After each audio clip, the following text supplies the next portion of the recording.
Director, I'm going to press play on something right now, and I want you to listen very carefully. 11 words, no raised voice, no dramatic pause, no folder slammed on the table. Just a Texas congressman, a small remote control, and a recording that had never been played inside a congressional chamber before. Chip Roy pressed play. What filled room 902 of the Hart Senate office building was not a congressman's argument, not a legal framework, not a prepared accusation. It was a voice.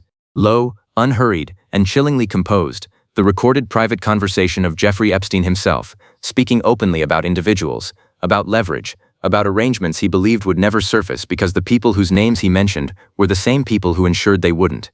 67 seconds passed. The cameras held. Patel didn't move, and the silence that settled over that room after Roy stopped the tape became something physical, a pressure that pressed down on every lawyer, every staffer, every reporter in the press gallery who had covered Washington long enough to know that this particular kind of silence only happens when something real has just entered the room. Then Roy looked up, fixed his eyes on the man sitting 3 feet across from him, and asked the question that the FBI director, the man whose entire institutional purpose is to know, could not answer cleanly. What followed was not an explosion. It was something quieter and more lasting. 3 questions. 67 seconds of silence that is now part of the congressional record, and a pattern of responses that told the audience everything the official answers refused to. But before we get to what Patel said, or more precisely, what he chose not to say, you need to understand who Chip Roy is, and why this particular congressman, with this particular tape, was the combination the FBI director's team never prepared for. Chip Roy represents Texas's 21st Congressional District. Before politics, he served as a federal prosecutor in the Western District of Texas, and as chief of staff to Senator Ted Cruz. He is not a politician who constructs hearing questions hoping for a usable clip. He is someone who has spent years in rooms where incomplete answers carry consequences, where "I don't know" is not a bureaucratic deflection, but an admission with a paper trail attached to it. Roy had been tracking the Epstein file hearings for months. He had reviewed every publicly released document. He had studied the congressional indexes. He had read the news reports, the estate disclosures, the accounts from journalists who had spent time with Epstein before his arrest.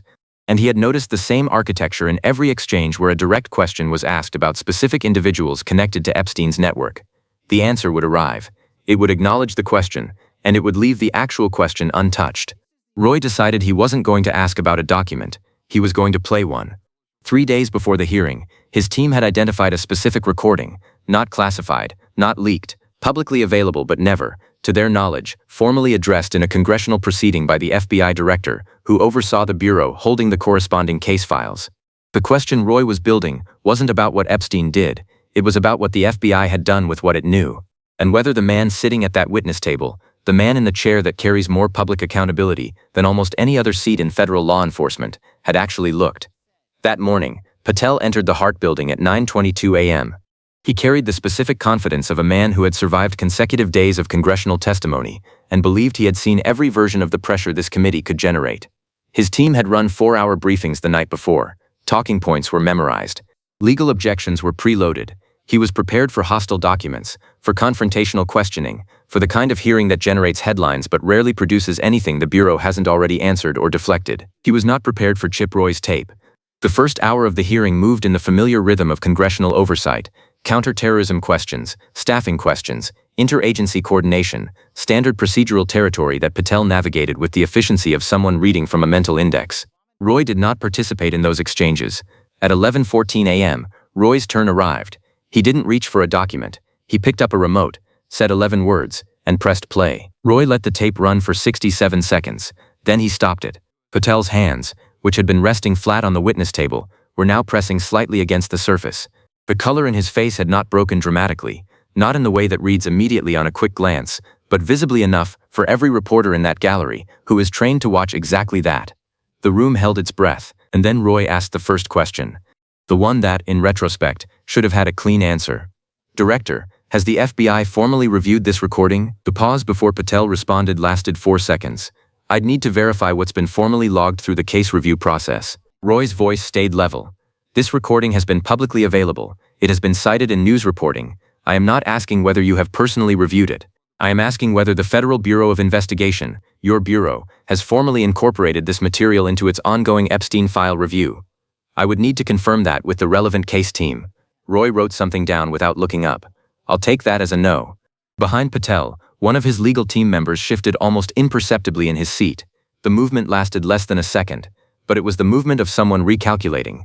The briefing books in the cases beside them had just become inadequate. What came next was question 2. And question 2 was worse.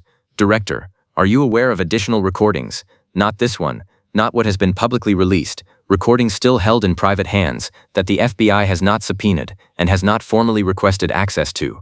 Patel's response arrived with marginally more confidence, as if this question had offered him firmer procedural ground.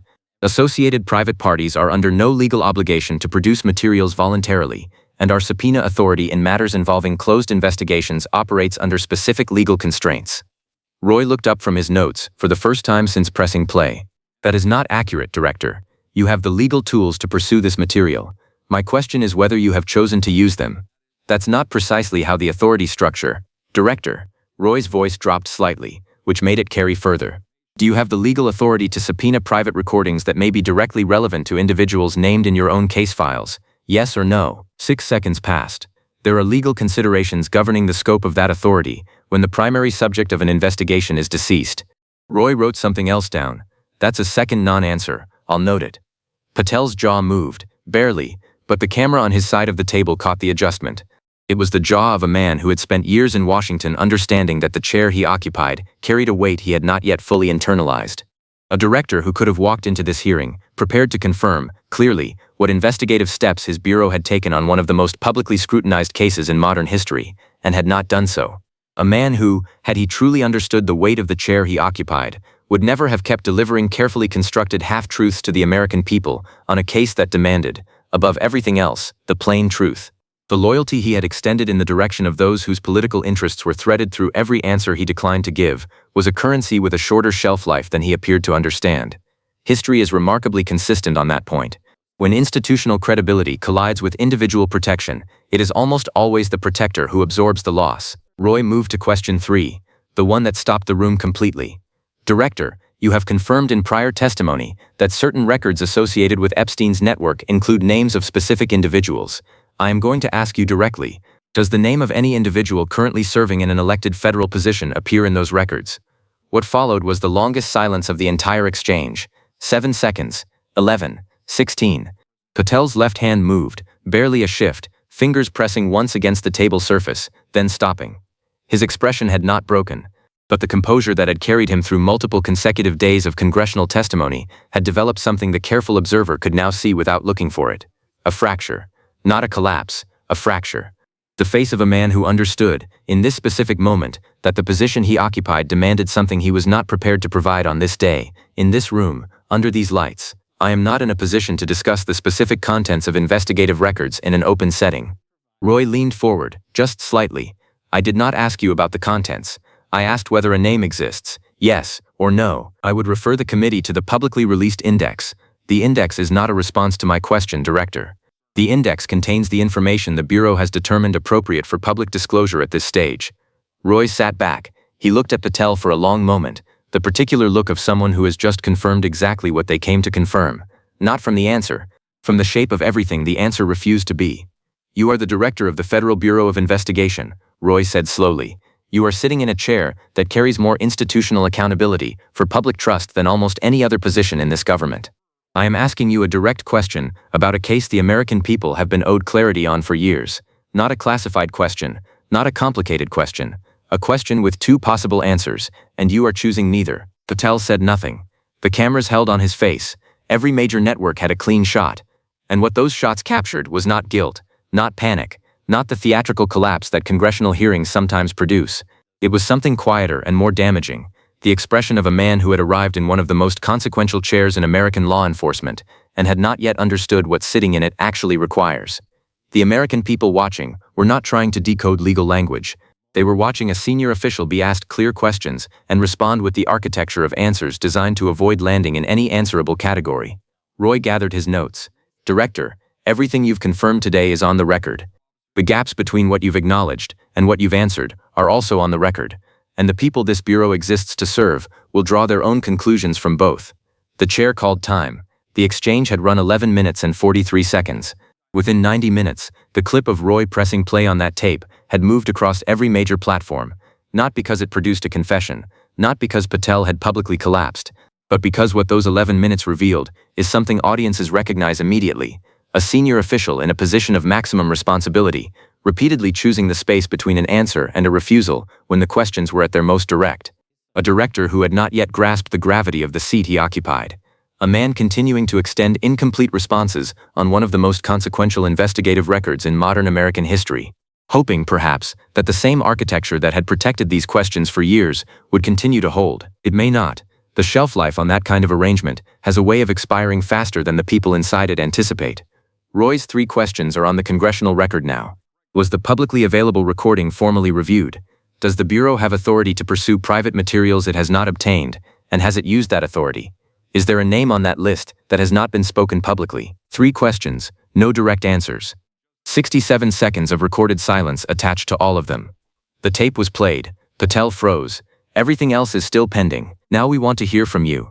Do you believe Patel genuinely did not know the answers to those questions? Or do you believe he knew exactly, and that the answers are what's actually being protected? Drop it in the comments.